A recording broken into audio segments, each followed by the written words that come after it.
Lucky রুকাস cooking আপনাদের সবাইকে স্বাগত জানাচ্ছি। আজকে আপনাদের সাথে রেস্টুরেন্টের স্বাদে চিকেন মিটবলের রেসিপি শেয়ার করতে যাচ্ছি। এই রেসিপিটি যদি আপনি বানিয়ে খান বাসায়, তাহলে আপনাকে আর বারবার বাইরে গিয়ে খেতে যেতে হবে না বা কিনে খেতে হবে না।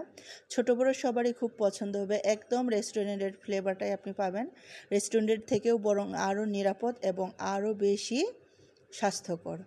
তো এই যে রেসিপিটি করার জন্য এখানে আমি মুরগির যে বুকের মাংস থাকে হাড় ছাড়া, সেই মাংসগুলো আমি ব্লেন্ডারে দিয়ে দিচ্ছি। মাংসের পরিমাণটা আসলে ঠিকমতো বলতে পারছি না, কারণ আমি শুধু যে বুকের মাংসগুলো নিয়েছি। তো এখানে প্রায় 2টা বা দেড়টার মতো মুরগির হবে। তো মুরগির মাংস দেওয়ার পর এখন গোলমরিচের গুঁড়ো দিয়েছি, তারপরে যে কাঁচামরিচ 5টা দিয়েছি, আদা দিয়েছি আর রসুন দিয়েছি, তারপর কর্নফ্লাওয়ার 2 টেবিল চামচ দিয়ে দিয়েছি। এখন দিয়ে দিচ্ছি হলো সয়া সস আমি 2 টেবিল চামচই দিব। তো প্রথমে 1 চামচ দিয়ে দিলাম, তারপরে যেটা ভিনেগার দিয়ে দিচ্ছি, ভিনেগারটা আমি 2 টেবিল চামচ দিয়ে দিচ্ছি। তো এরপর আরেকটু সয়া সস দিয়ে দিব।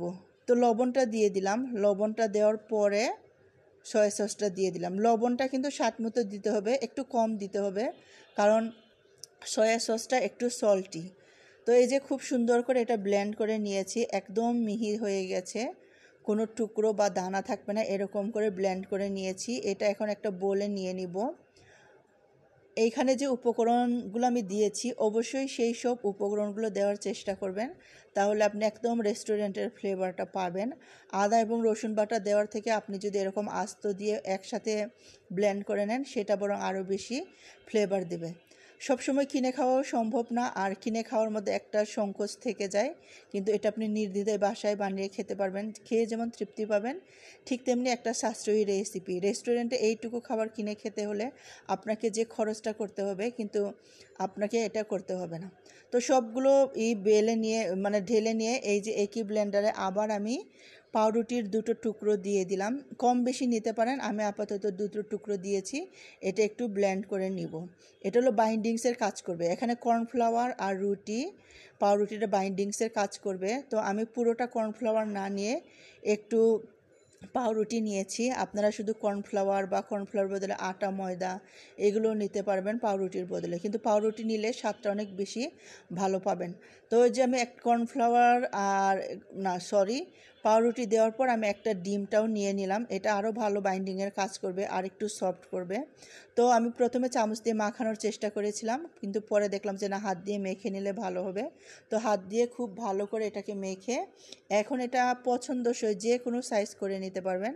তো আমি বলের আকারে করে নিচ্ছি। মা মেয়ে 2 জনে মিলে করেছি, তাই আমাদের চিকেন বলগুলো একটা এক সাইজ হয়ে গেছে।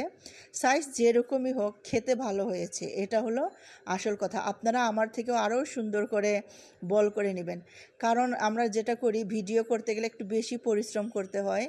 যে কাজ হয়তো 15 মিনিটে হয়ে যাবে, সেই কাজ করতে আমাদের 1.5-2 ঘন্টা লেগে যায়। তো এই যে সবগুলো প্রায় বলটা বানিয়ে নিয়েছি। চুলায় আগে থেকে আমি পানি সিদ্ধ বসিয়ে রেখেছিলাম, শুধু পানি। তো পানিটা খুব সুন্দর ফুটে আসছে। এর মধ্যে আমি যে চিকেন বলগুলো বানিয়েছিলাম, সেগুলো একে একে সবগুলো দিয়ে দিয়েছি। এখন এটা দিয়ে আমি ঢেকে এটাকে 10 মিনিট সেদ্ধ দেব।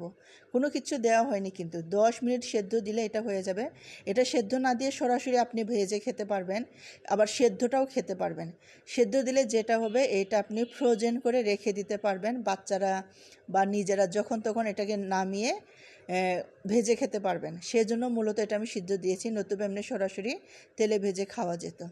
তো এই যে এখানে সিদ্ধ দিয়ে ঢেলে রেখেছি। চুলায় আরেকবার সেই তাওয়া বসিয়ে খুব সামান্য তেল দিয়েছি, একদম সামান্য তেল দিয়ে এই যে চিকেন বলগুলো আমি এখানে দিয়ে একটু লাল লাল বা বাদামি ব্রাউন করে ভেজে নিলেই কিন্তু এটা খাওয়ার উপযোগী হয়ে যাবে। এইটা হলো বাচ্চাদের টিফিনে খেতে পারবেন, বিকেলের নাস্তায় খেতে পারবেন।